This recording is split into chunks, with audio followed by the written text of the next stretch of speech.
Aloha and welcome to Island Connections. I'm Ibrahim Aoudé. Arab Studies Quarterly in Hawaii, the topic for this show. And with us, we have three distinguished professors from the California State University, San Bernardino. We begin with Professor Jamal Nassar, Dean Emeritus of Social Sciences, College of Social Sciences, Social and Behavioral Sciences, California State University, San Bernardino. Professor Ahlam Muhtaseb, she is director. She is former director of the Center for the Study of Muslim and Arab Worlds and professor of media studies, also at California State University. And Professor Dany Doueiri, he is the current director of the Center for the Study of Muslim and Arab Worlds at California State University. Thank you all for making the time to talk with us about Arab Studies Quarterly in Hawaii. So I want to start with my colleague and friend Dany Doueiri because he and I were the co-organizers for the conference to talk about conference preparations quickly, and then about the conference, and then we go from there. Thank you for having me, Ibrahim. It's an honor, and we really enjoyed being in Hawaii, being hosted by extremely hospitable people, kind people, and we really connected on both the academic level, but also on the emotional level. From the minute we landed at the airport, all the way to coming to the hotel, and then later on coming to the University of Hawaii. Just a beautiful place, beautiful people, and for that I'm very thankful. As you know, the preparation started many years ago. We started almost 3.5 years ago for planning for the conference. Unfortunately, the pandemic forced us to postpone the conference almost 3 to 4 times, and not knowing what was happening, we never knew if it was going to really happen. But we're very thankful that the situation, the health situation around the world and also in the United States and Hawaii got a little bit better, and we were able to proceed. Although we lost a lot of members who wanted to come but could not make it this time with us because of the delays in getting visas or because of flight regulations in their home countries. And among the scholars that I could think of, we had 2 scholars from Palestine, from Birzeit University, who could not make it due to delays in issuing visas for them. We had a scholar from Jordan. We also had other scholars who are in Canada, but who are not Canadian citizens. And because they were from Egypt, they also were not able to join us. We had other people from Indonesia, and I believe Malaysia also, who had a little bit difficult times making it here. Otherwise, it was still a very rich conference, enriching both. And for some of them who could not be able to log with them on Zoom and then get their feedback, or let them read their own presentation and papers. Thanks, Dany, for this introduction about the conference and so forth. Ahlam, would you give us your impression about the conference and your participation and the rest of it?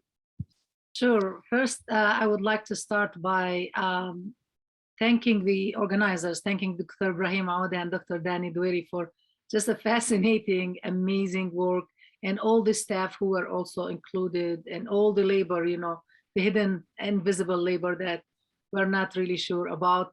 So I'm really grateful for such a wonderful conference, very well organized. We had a great time. You actually paid a lot of attention to detail and went out of your way to make our participation really enjoyable and also accessible.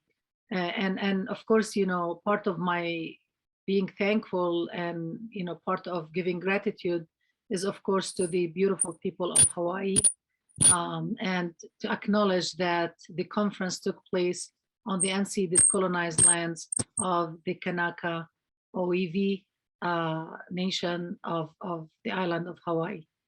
So thank you for your generosity and for hosting us on your indigenous lands.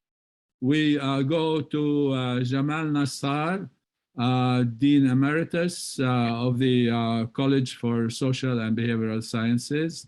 And yours was, was central to the conference because it was the keynote speech. So could you tell us about your impressions about the conference first, and then talk about what did you say, in general in the keynote speech, and then we go from there. Of course. Thank you, Ibrahim. And thank you, Dany. Both of you did a fantastic job. I want to also thank the Center for the Study of Muslim and Arab Words and the College of Social Science at the University of Hawaii, Manoa, for helping us sponsoring this conference. The conference was fantastic. I learned a lot, and I was extremely impressed by the presence of so many young scholars upcoming and making very powerful presentations. I learned a lot from them, and I was very, very impressed with the organization of the conference that you and Dany have put together, and for the welcoming that we received from the University of Hawaii and the Dean of the College of Social Science. In my keynote speech, I addressed the issue of Palestine after the crossroads. Some years back, many years back, I did a book with a colleague entitled Palestine at the Crossroads. The roads have been crossed, and the Palestinians took the wrong direction. That's what I argued, that in the short term, the Palestinians ended up in a situation that is really very negative for them. It perpetuated the Israeli occupation of their lands and perpetuated the settler colonial project of the Zionist entity. And the Palestinians now have to face a very severe difficulties ahead of them. You have a situation where the two-state solution has died long time ago. The dream has become impossible, and what the so-called Palestinian entity under the Palestinian leadership in Ramallah is not a state. It cannot be considered a state by any means. It is a mirage, essentially. And leadership in both leaderships, they're divided, one in Ramallah, one in Gaza. So our situation is dire now, but there is hope in the long run. I saw the hope in the conference itself, by the young people speaking about, let's say, social media and how their involvement, and how Palestinian and Arab in general involvement in social media has been very fruitful, very beneficial to the Palestinians. I also have hope in that I see the Zionist enemies' camp beginning to splinter a little bit. No more do we have AIPAC, the American Israel Public Affairs Committee, in full control without any challenge. There is a challenge to it. Now, that challenge is called J Street, which is liberal Zionists, still Zionists, but more liberal. They oppose the settlements in the West Bank, and they want to have a two-state solution, which I don't see happening. But there are progressive Jews now beginning to speak up and be involved, be active in the movement to oppose Zionism and to bring about justice. Such groups as Jewish Voice for Peace. These are, outstanding and progressive Jewish individuals who have organized and continue to work hard to bring about justice in Palestine. They oppose Zionism altogether, and they would love to see a just solution whereby Palestinians will have their rights, the right of return, and we will have equality in the land of Palestine. So I have a mixed feelings. I'm pessimistic on the one hand, but optimistic in the long run. In the short run, it doesn't look good at all, but in the long run, we're beginning to see some movement in regard to the improvement of the negotiating position of the Palestinians. And we're also seeing the global community begin to divide. No more do we have, are we going to have Pax Americana or unipolar global system. We're seeing now the global system move into a tripolar system, maybe even a multipolar system if India emerges as a superpower as well. So there will be some challenges to the position of the United States in the world. And as you know, the United States has been the benefactor of the Zionist state of Israel. I hope that helps. Yeah, wonderful. Just to say, there were a number of panels and papers about Palestine, and a couple of panels were actually joined by Palestinians and people from Hawaii, like native Hawaiians, Kanaka Maoli Hawaiians. So that was encouraging to see the joint struggle of indigenous peoples around the world. So that's an important thing. Do you want to say something on that, Jamal? No, this is perfect. I was thrilled to see that, to see us working together with the indigenous people of Hawaii. We have a common struggle, a struggle to end colonization, settler colonialism. Yeah, so that one, Ahlam, did you want to comment on that briefly, perhaps? Sure. I probably could pick from where Jamal left, which is the sense of hope because of all the productivity in terms of the Palestinian cause. But I also want to point out that we didn't only have Palestinian presenters. We actually had a wide, diverse, representation from across the Arab world and also beyond. Like, we had scholars, at least two scholars from Turkey, to talk about regional issues that, of course, are also connected to the Arab world. So that was important. And I think when Jamal talks about his optimism in terms of young people, he probably means me also. Yeah, of course. Of course. Yeah. Well, I felt energized by the fact that for our panel, and of course I had the honor to introduce Dr. Jamal Nassar as the keynote speaker and to actually moderate the discussion afterwards, which was amazing and was very, very enriching to have that conversation, honestly. And for my panel, so our panel with Professor Rana Sharif and Professor Naim Aburadi, who's also one of our graduate students, was on, to connect it to Dr. Nassar's point, on digital resistance, Palestinian digital resistance. So ours focused on this kind of constant battle between Palestinian activists online from across the world and their supporters, especially those in the diaspora, but also including those on the ground in Palestine, and how they try this constant attempt to decolonize social media landscapes. And because for them, the social media landscapes are already colonized landscapes. So for them, it's a colonial land, it's a colonial landscape, and we are disrupting. So that's why our title was about disruption also. We're disrupting that. We are challenging that.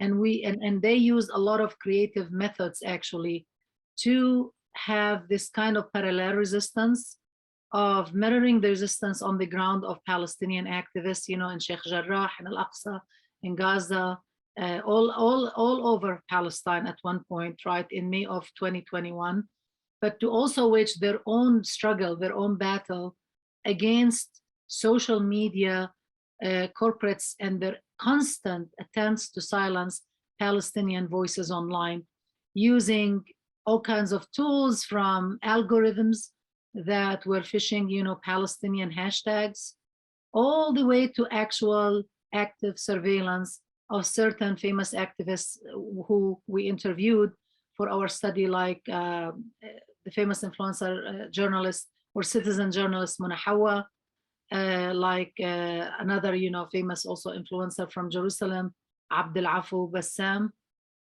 and others, that we interviewed for our studies. So our study was based on first, analysis of the political economy of production of, social media resistance, the phenomena of social media resistance, or as we call it, digital resistance, and the decolonization attempt. It also looked at the actual, heroes online, Palestinian activists and their supporters, and the creative, what we called creative resistance online, and all the tools that they use, the little tools, that they use to outsmart those big corporations of social media. Yeah, wonderful. Now let's go back to what happened at the conference, and we will start with the chant by Tai Tengan, the chair of the Department of Ethnic Studies.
All right, so this was the chant. Any, comments from any of you about the chant before we go to Dean Conan's talk? Well, it was a beautiful chant. I loved it. Of course, in our area in Southern California, we hear chants by the indigenous people in our area all the time. Our university, our campus is built on Serrano land, and they are very involved with our university, and we teach 3 of the native languages too on our campus. So I was thrilled to see that we're working together in Hawaii as well as we are working together here in Southern California.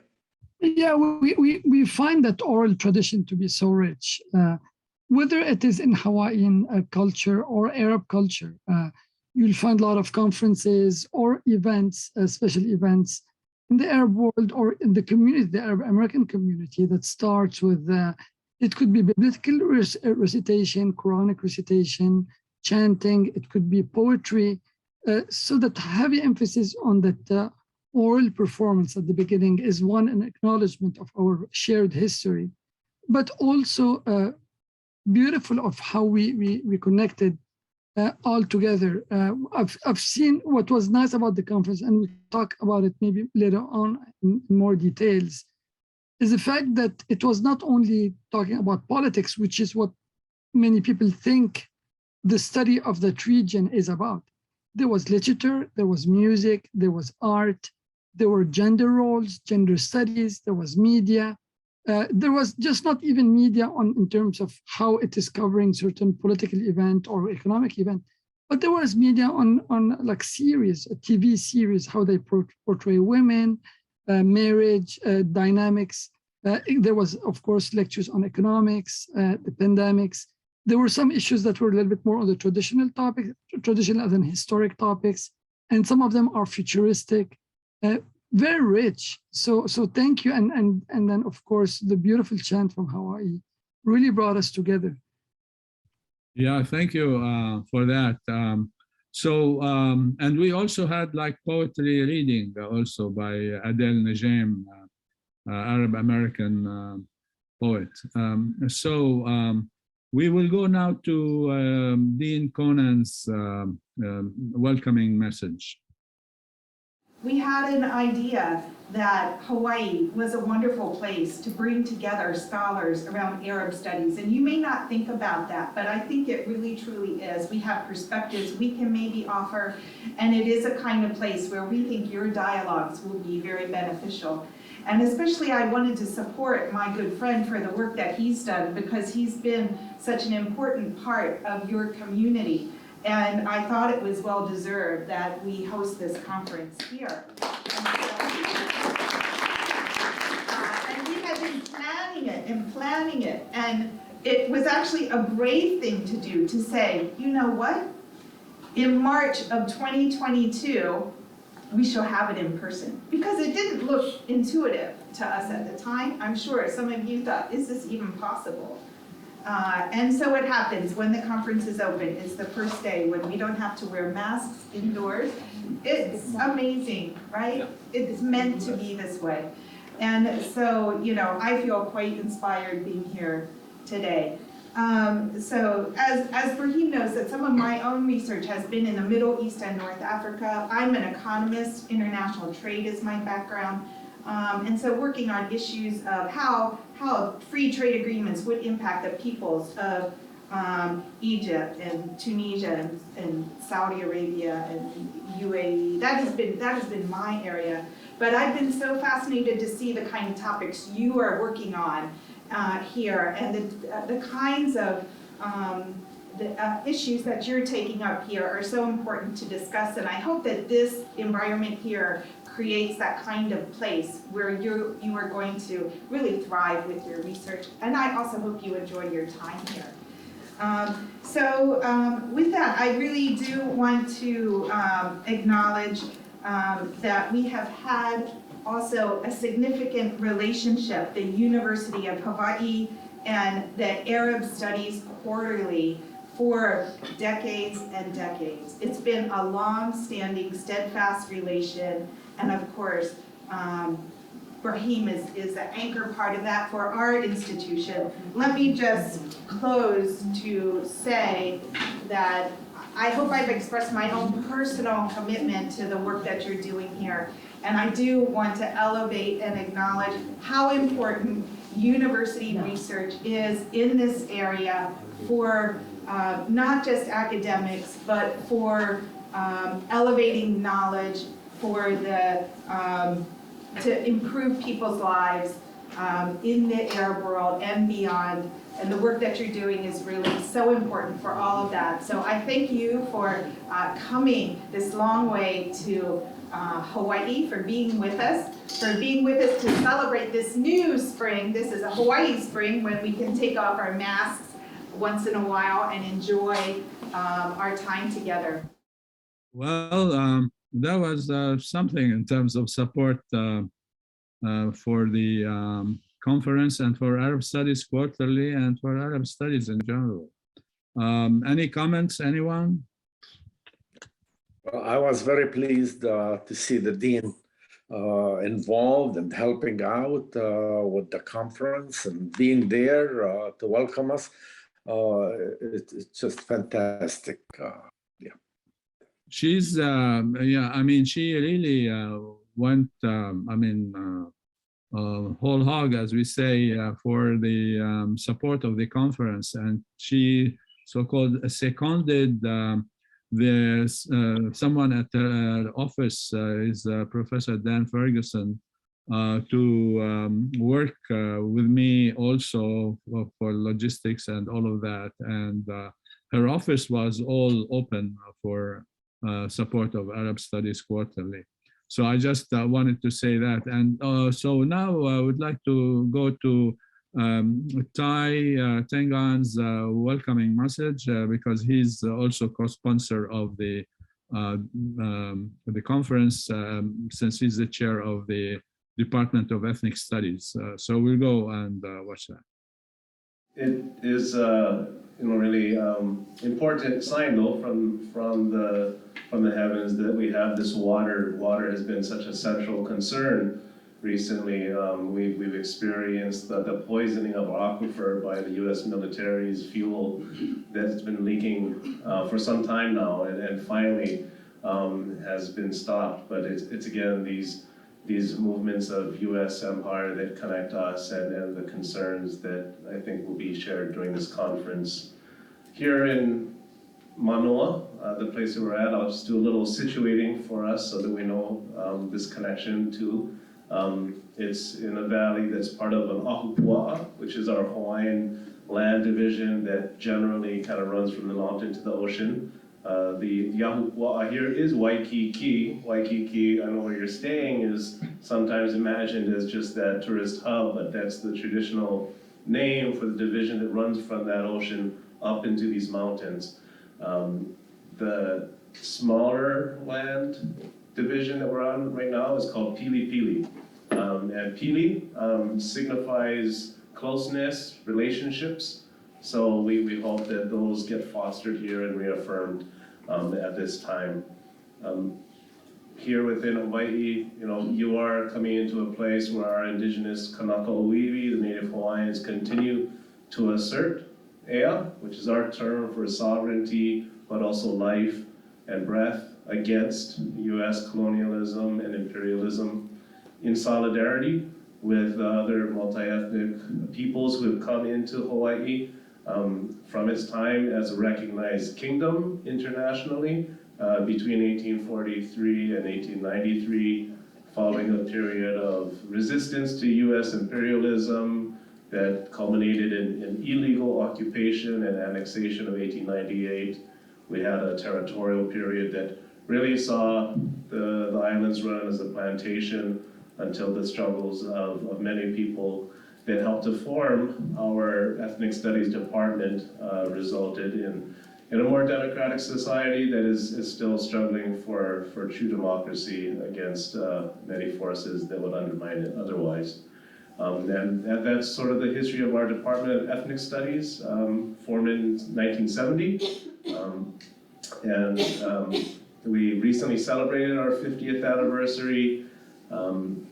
Ibrahim really gave us tremendous leadership in many years as chair of the department, helping to anchor our concerns for social justice in Hawaiʻi with the broader global struggles, always reminding us of the operations of capitalism and imperialism as we try to articulate them with indigenous concerns around race and indigeneity here in Hawaiʻi. And having this conference here in this time helps to really bring those concerns together in important ways, and I hope that you find the time here fruitful, engaging, and inspiring. With that, I just want to again welcome you. Yeah, Tai Tengan is really very active in the indigenous Hawaiian movement, academically and in the community at large. And he does a number of projects in the community as well. So that's the history of the Department of Ethnic Studies. We came out of the struggle of the working people of Hawaii. And we have been here since 1970. So now I'd like to introduce, we should watch a segment to introduce, where I introduce someone dear to me, who was behind the camera, recording the opening session. And so we will watch this, and then we'll go from there. I also like to thank Erica Alawang Aquino. She's the director of Island Connections. I'll say something about Island Connections in a bit. And so, mahalo nui loa, Erica. She and I have been partners in Island Connections, which is a TV program co-sponsored by the Department of Ethnic Studies for the past 20 years, and this is the 21st year. So mahalo nui loa Erica for all that help and assistance you have given me. This is Island Connections as a TV program. I am the host, I host it and executive producer of it. And it's like 4 times a semester. We have different programs. Every semester it's about everything from the Pacific all the way to the global situation. Yeah, so, we've been there for like 21 years going forward.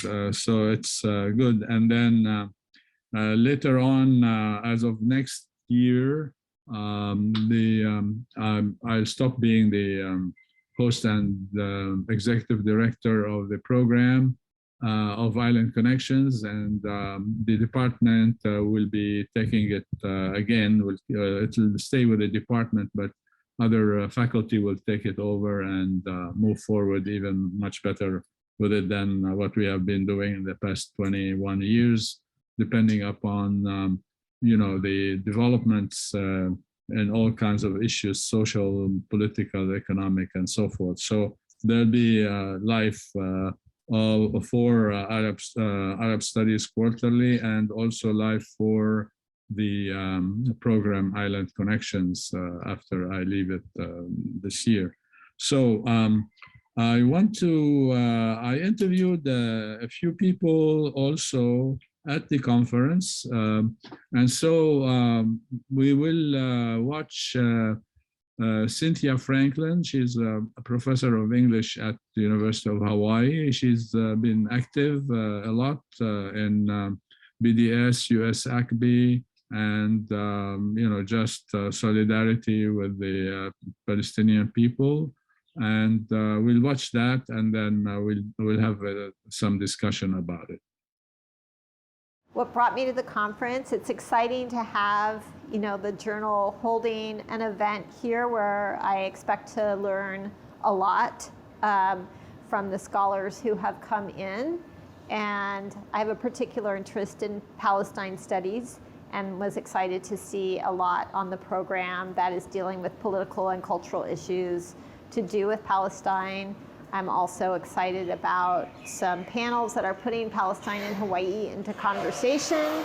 I think it's a really exciting convergence and place to explore forms of internationalism that are anti-imperialist and aimed at making connections among kind of different locations, including Hawaii as a site of settler colonialism and occupation. So I'll be talking about building solidarity and BDS, thinking about just the kind of importance of solidarity for the boycott, divestment, and sanctions movement.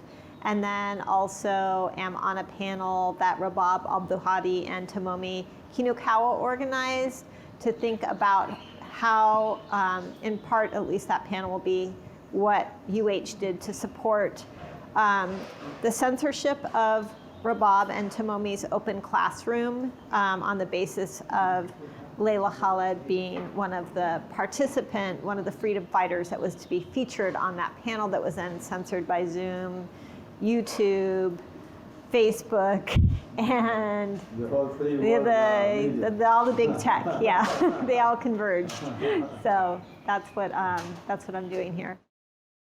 Yeah. So, any comments on BDS, US PACB? Yeah, I think that reminded me of something very significant. This conference coincided with the Russian war on Ukraine. And that war on Ukraine exposed the double standards that the American government has, the American media has, the double standards when it comes to refugees, double standards when it comes to the BDS movement, the boycott, divestment, sanctions. The US is so opposed to the boycott and sanctions movement against the occupation, against the Israelis, and against the bombings of Gaza and so on. And all of a sudden now they're imposing sanctions on Russia. And then when it comes to refugees, welcome the blue-eye, blonde-haired refugees from Ukraine to Europe, and to the United States. But when it comes to Syrian refugees, Yemeni refugees, Libyan refugees, or other refugees from Africa, we close the border. The same with refugees coming from Central America. So we've exposed, the time has exposed, the timing of the conference has really exposed those double standards. And that's what we call hypocrisy also, like they are for human rights, but the more humans have rights than others. And all of that, it's amazing. And the US continues saying like Israel has the right to defend itself from what? From wreaking havoc on the Palestinians, So its victims. Just amazing. Anyone else, like in terms of Ahlam, and in terms of BDS, US ACBI, and also Dany can weigh on that too, because he knows a lot about these things. Sure. If you want me to start, I could maybe introduce BDS to your audience. Maybe some of your audience don't know what we're talking about when we say BDS. So BDS stands for Boycott, Divestment, and Sanctions, and it's actually a Palestinian movement that started in 2005 as a result of the call by a wide range of Palestinian civil society organizations, different activist groups, unions, nonprofit organizations, or non-governmental organizations. They all came together and issued an appeal to world opinion, to world nations and countries to support Palestinians in a nonviolent process of resistance, which was the movement now that we term as boycott, divestment, and sanctions. And it's a call for the boycott of the Israeli government, the Israeli state, and its economy, and all aspects or all manifestations of the colonization of Palestine in an attempt to liberate Palestine eventually.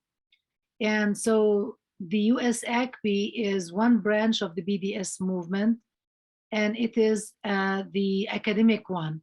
And it calls for also the inclusion of boycott of Israeli academic institutions, because they are part of the colonization process. Not only are they actually part of the colonization process of Palestine, but they actually play an active role in whitewashing genocide and crimes, in actually putting, a positive image of a brutal colonial rule over Palestinians. And sometimes they are actually actively playing a role in the militarization of all aspects of life in Palestine, from surveillance technology to actual, military industries, you name it. All the technologies needed really to suppress and colonize another nation, which is the Palestinian nation. And so there was an amazing response from all around the world to this call for BDS, or the boycott movement.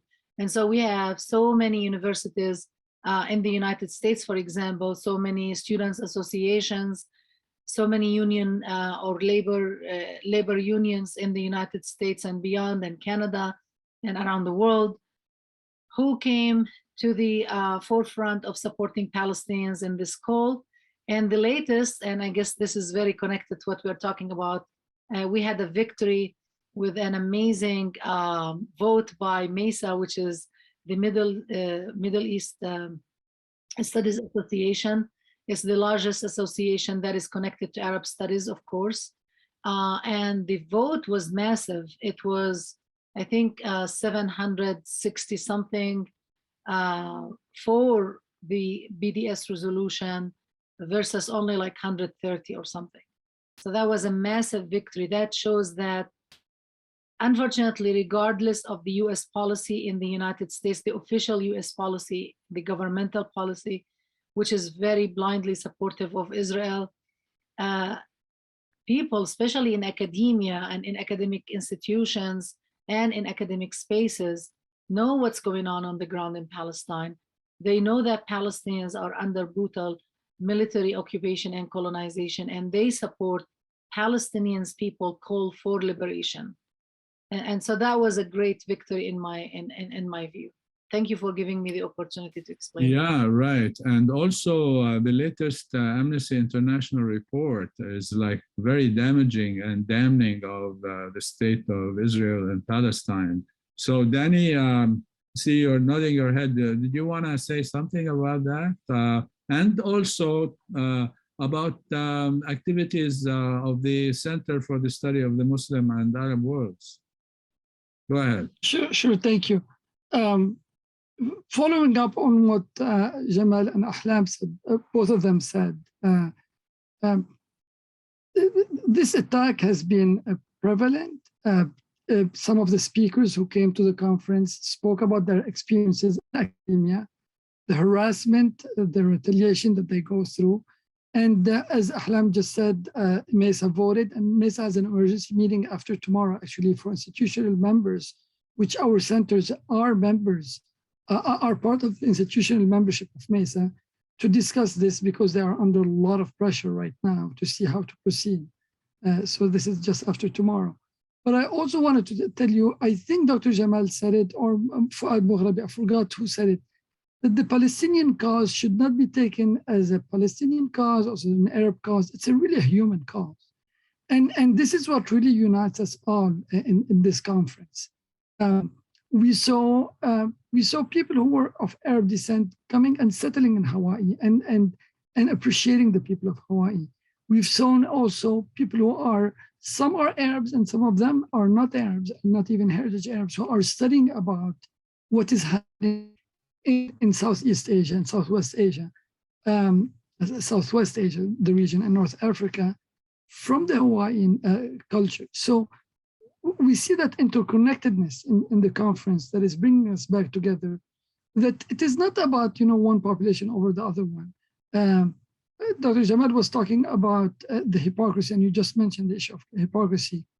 Every single criteria that we are blaming the Russian invasion of Ukraine as part of war crimes, if we were to apply the same criteria, nothing more, nothing less, that even our own generals are saying these constitute crimes against humanity, genocide, and so on, we're actually, if we were to apply them on some of the leadership in our country, we would have had to put them in an international court and put them behind bars.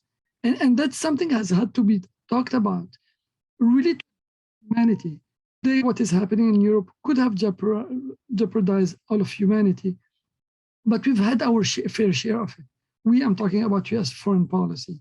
And this is not to deny the beautiful things that our country has done. This is not a self-hating speech.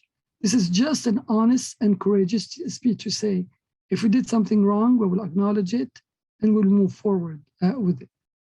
So BDS and other movements are just part of, hopefully, a growing movement around the world of people who are really sympathetic to justice. Today, our new generation, as I believe the Pew Research did a poll or study a while, that our youth, our future leaders, may be less religious, but more spiritual. They are much more accepting of people of different backgrounds and protected categories. And hopefully, our conference today is not about people who are interested in just Arab studies. It is really about studies in human studies and justice studies and social justice studies. So very grateful, and it was very eye-opening conference. Well said, Dany. Yeah, and then not to forget all the genocide and the crimes that the U.S. perpetrated since World War II, with the atomic bombs dropped on Hiroshima and Nagasaki and all of that. And it's very important to see like what they have done in Afghanistan, Iraq, Syria, and the rest of it, the United States and Libya, So there's a lot of, things that we need to look at in the face and recognize those kinds of crimes that have been done and move forward from that in a humanitarian, humanistic way to try and solve these particular problems. thank you very much for that. Sure. Yes, Can go I ahead. just add Please. one thing? It was so ironic, or I don't know, the fact that Madeleine Albright, our Secretary of State, passed away and 1 day before, 2 days before the conference started, as we were preparing for that. And at the time when we were ordering this flags across the United States, the flags to be brought halfway, how could we allow such a thing when we have somebody who said over 500,000 children, Iraqi children, was a price well worth to pay for the economic sanctions against Saddam Hussein. If anybody had to say it against the community, and I don't want to mention any religious community or ethnic community, who would all spit on these peoples and would say this is not acceptable. This speech, this hate speech, this type of total hegemony on other people should not have been accepted. Somebody who we just saw it today, 2 days ago in the Academy Awards, somebody punches another person and then they're expected to resign immediately. How about if somebody says 500,000 innocent children? We're not talking about fighters. We're not talking about people who could have like different interpretations. These are innocent children died out of starvation because of attacks that have been done and deliberately attacks on water facilities, electric facilities, roads, hospitals, plus attacks on the media. That was happening at the time in Iraq. So hopefully we will just be honest so that we move strong as a world community and also as an American community. Yeah, I mean, that's interesting because, you know, she was talking about it in relationship to US interests, you know. So if US interest deems like 500,000 Iraqi children die, it's okay because, you know, you're protecting US interests, which is the epitome of hypocrisy and really, I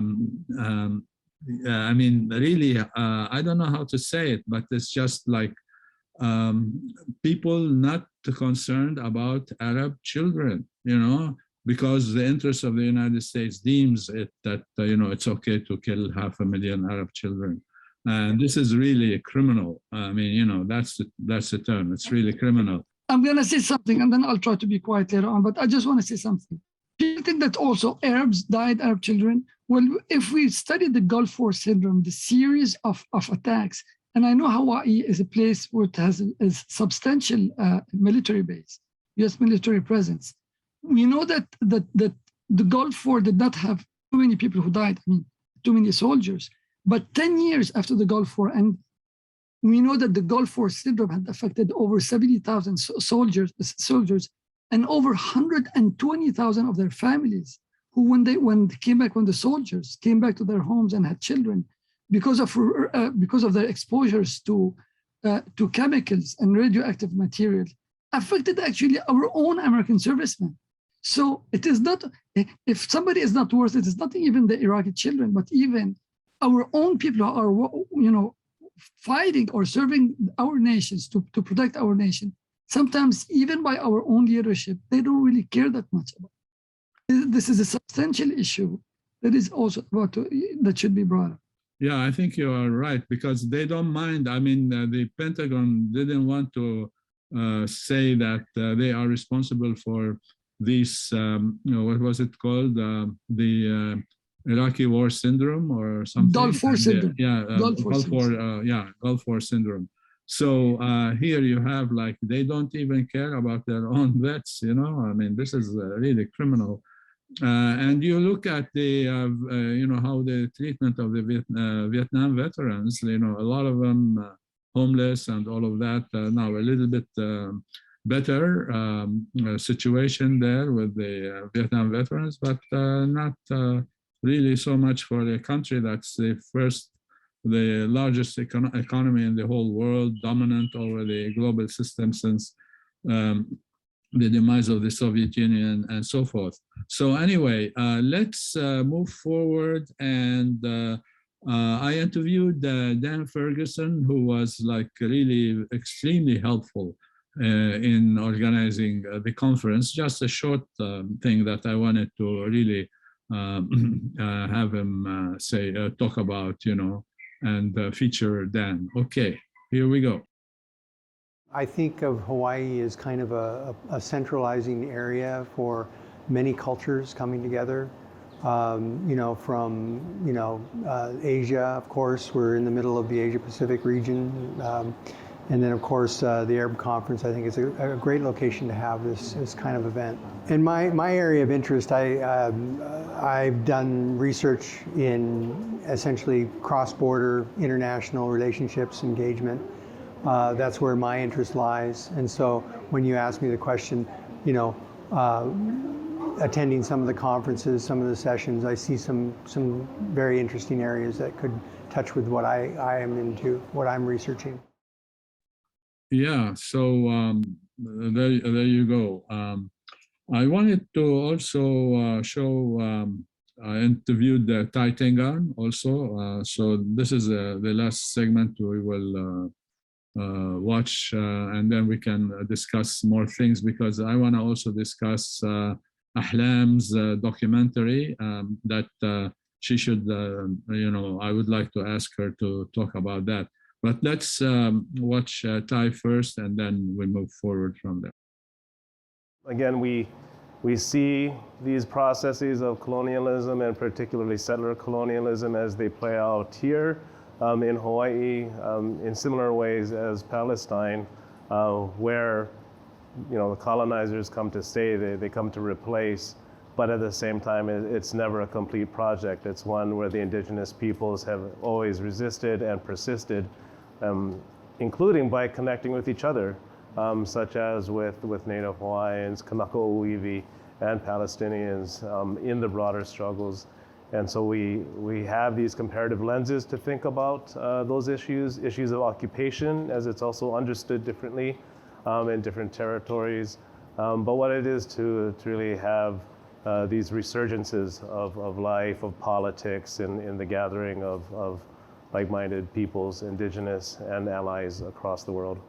Yes, we're going to continue to ask that that position be restored, and that class and all of the important discussions around it may retain a central part of ethnic studies. Yeah, so we still have like about 5 minutes, I think.